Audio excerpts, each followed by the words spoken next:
This was the standard design that everyone used in the United States from the late 1800s to the 1950s. Because there really was not, unfortunately, an environmental awareness, all of the drainage and wastewater systems were designed to have outfalls into water bodies, in our case, the Merrimack River.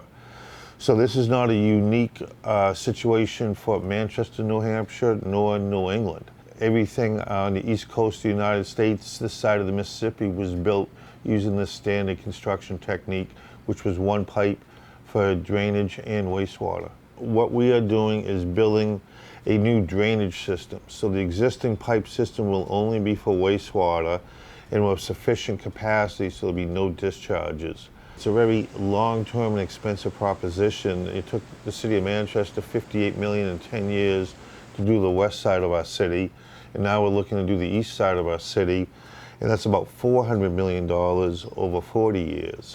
When you have fire, police, schools, safety, roads, all competing for those tax dollars, it's very difficult to have support for a $200 million program, which we are initiating starting next year.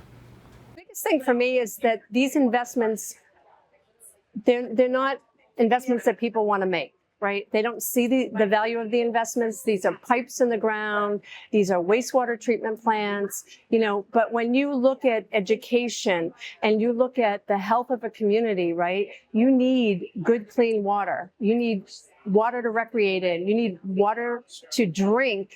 And that brings economics, it brings tourism, it brings businesses, and it's just the health of the community. So the livability of these communities is tied to the health of the water. And these investments are key to the livability and the health of the water. When this plant was built, it was built with 75% federal funds, 15% state, and 10% local. That's how this was done. This was a massive public works project, and it was done all over the country. And the EPA folks know the terms better than me, but I think it was called the Construction Grants Program.